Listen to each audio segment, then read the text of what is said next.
You know what's funny is it is go time, like go time, not sit on a stump and drink coffee time. But this is the most beautiful, peaceful part of the day, and I'm gonna sit here and drink my coffee. If you have a beautiful garden that you've worked hard on, you should enjoy it. Go ahead and sit down and drink your coffee and enjoy your garden.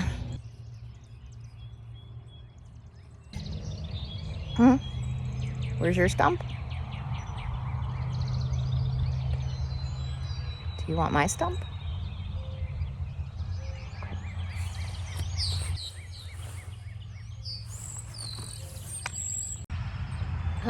Where's your coffee? Do you want... Here. It's fine.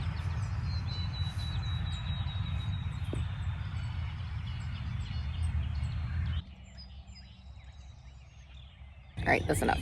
I'm gonna show you what I did yesterday, okay? So like I said, it is super go time. All the spring stuff needs to be out. And honestly, I looked at the forecast and it looks good pretty much up to our last frost date. So all the summer stuff has to go out too, which is really overwhelming. But we're just gonna take it one step at a time. It'll be fine. It'll be fine. We'll get it done. And you know what we don't get done, we'll get it done. So do you remember when we direct seeded these plants here? I started thinning them out, and instead of just taking them and discarding them, I took the thin seedlings and then planted them over here. I'm not wasting anything. I'm not gonna waste any of the seedlings we have. We wanna have as much food as possible, give everything the best chance that it has to grow. So I took all of the seedlings that I was thinning and put them over here. I don't remember what any of them are. As you know, not my forte. So when they grow, we will figure that out. I don't really care what they are right now, as long as they grow and we can eat them. So mostly I thinned this row right here. And a little tiny bit started thinning this row, but there were so many seedlings that just thinning this row right here basically filled in the whole rest of the bed. So I needed a new bed and I need to prepare it. And there are other beds to choose from, but I figured why not just make one right here? That way I could just take them straight from here and move them right in back of me. So this bed was not here yesterday. I made this yesterday. I found is that a baby slug snail? I almost squished him, I'm sorry. I know you're not supposed to want them in the garden, but like I've never had a real problem with them doing anything bad, and they're really cute, so I'm gonna put him down. We'll put him down over here by the garlic where he's not really gonna hurt anything. Here, can you just get off of me? Just, I don't wanna hurt you. Okay, there we go. As I was saying, this bed right here. So I just took the landscaping timbers, put it down. This is the giant hole that my kids dug and were playing in. They made just like a mud pit. So I took all the weeds in this area and just threw them in there. Will this create an area where like 5 million weeds grow? I doubt it. I mean, maybe, but probably they'll just kind of compost down underneath the compost, which I am putting on top. Then I went all the way in the back where I don't want the compost pile, but too late now, and brought up some wheelbarrows of compost. I need more, but I'm taking my time on that so I don't die. So if I could just fill in this whole bed with compost today, and then I'm gonna have to do it quickly if I want to thin the rest of these seedlings, because I can't thin them in the middle of the day. And actually right now it is just cool enough that I can do it at all. In the middle of the summer, if I was trying to do this, or even not in the middle of the summer, even if it was just a little while from now when it gets really super hot, the only time to thin them would be in the evening, and then water them down really, really well overnight and just pray that they make it through the next day, because the sun here gets intense where it will just fry everything. Like if you're a seedling, it'll just fry you because their root system's not good enough when you transplant them. So blah, blah, blah, blah, blah. Anyways, so right now it's still nice enough that I could thin some of these maybe this morning, give them a really good watering, and they'd probably be all right. You know what's ridiculous is like that shouldn't take all day to do what I did, and it didn't take all day, but this happens to me all the time with kids. I'm like, what happened with my day? What happened? Where did all the time go? cute boy. I think it went to kids. I always think that I can get more done than I actually can. And that's been a large part of gardening this year, is I'm trying to adjust my expectations to set myself up for success. So that's why the one thing a day, just do something little every day instead of thinking that, oh, I have a day where I can cram it all in, because it doesn't happen. You have a day where you can cram it all in, and all you do is make like one bed that's half filled with compost. That's such is life. Look, I found a coffee cup. Do you find coffee cups in your garden like all the time? Ew. Look, this can be your coffee. Remember when we tilled up this whole area right here and then didn't keep it tilled, didn't plant anything, so it all filled in with grass just like the other area. So then I was like, and we're gonna take back this area. I need to plant things here. I have plans of things to plant here. But the tiller doesn't work. The tiller's broken. So I just took a shovel and started trying. I was like, I can turn this all over by hand. This is like how much I got done. And I tried to enlist the help of my kids, which made it really frustrating because it's really annoying, repetitive manual labor. But if you add in children, they'll be like, oh yeah, I can help. And then they're like, well, can I use your shovel? I'm like, no, this is a shovel I'm using. Can you help me? I'm like, no, I'm digging. You can dig too. Just dig. Oh. And then they start fighting with each other. And then I was just like, go away. Just go play. I don't know how like families back when they had farms and they had kids that helped out.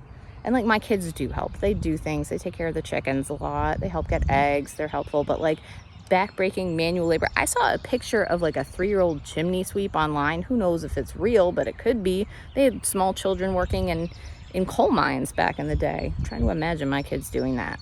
Just to be clear, I'm not advocating that my children work in a coal mine. That's not what I'm saying.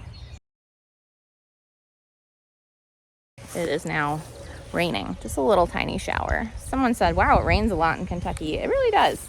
Not all the time. Some summers we have like a drought, but right now it's kind of the wet spring, you know. I feel like here it's a good mixture of all the things, the seasons, the rain.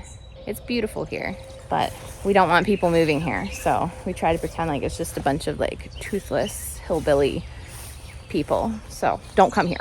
So the only other gardening related activity that we got done yesterday is we started propagating free plants. I am all about free plants. We took cuttings from 2 different plants, well, 2 different species of plants. So this is our lilac bush. Ooh, it smells amazing. So I took some cuttings from this and then put them in some soil. And they say that that's not the ideal way to propagate lilac, but it is a way that might work, so I'm willing to try it. So we took cuttings. You're supposed to do about 6 inches. We did them a lot longer than that. Oh well. And then you take off all the leaves on the bottom part, and then wherever the leaves are growing, these nodes, that's where hopefully some roots will start growing. So underneath the soils where they are. And this was a pretty light soil. It wasn't very thick, which is what they said to use, and then I just watered it down, and hopefully some of them will take root. And then much easier than that, at least according to the onlines, we did some blackberries. So I took cuttings from the blackberry bushes that we planted out on the fence that we got from a friend. Now these are not wild blackberry bushes, but then we walked around the property and also took cuttings from some wild blackberry bushes. See if you can tell the difference. So here's one of the cultivated blackberry cuttings. Oh, see how I can do that? Here we go. Here's one of the wild ones. Why is it stuck to my sleeve? I'll just hang it Because up. it has these, because wild blackberry bushes have an incredible amount of thorns. So now I'm wondering if I actually want to be propagating the ones with thorns or not. Also, the cultivated ones tend to have blackberries that taste better. Like they've been bred to taste good and to not have thorns. They say just put them in water. So we're gonna put them in water and see what happens. Mommy, I saw a blackberry video.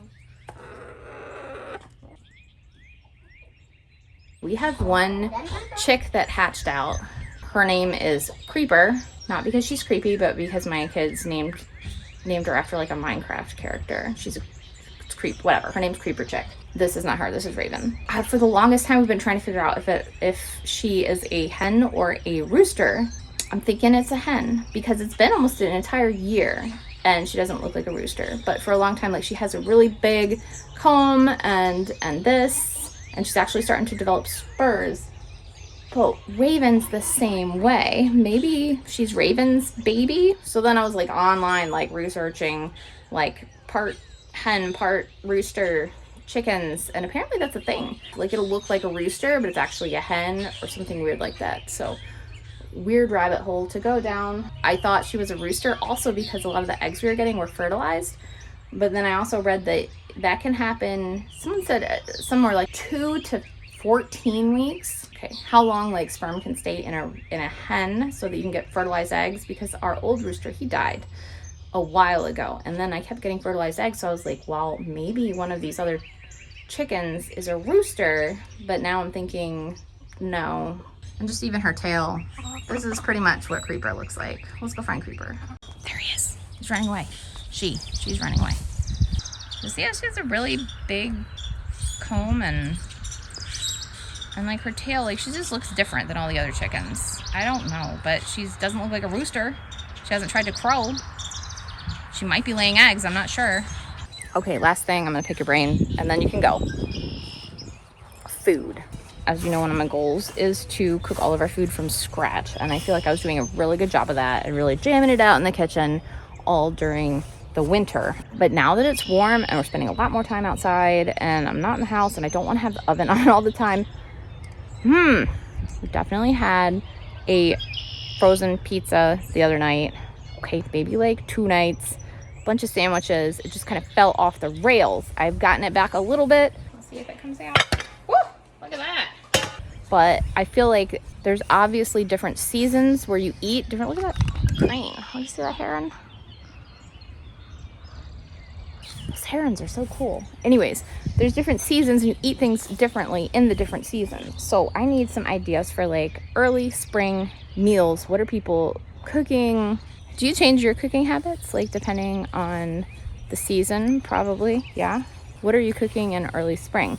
The other thing is I've been getting a lot of ideas from watching videos from other homesteaders on what they eat, but the pantry challenge that I was mostly getting my information from runs during the winter. So everybody's showing their winter food that they're eating. I don't see a whole lot during the other seasons. So anyways, I figured I'd just pick your brain about that. Maybe you could just tell me some of your ideas, how you eat, link to a video. I don't know. Thanks. I appreciate it.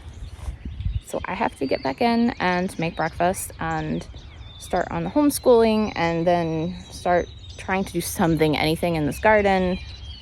Woo. Thanks for coming and hanging out with me, stealing my coffee and my stump. Hope you have a good rest of your day. I'll see you later. Raven, what are you doing?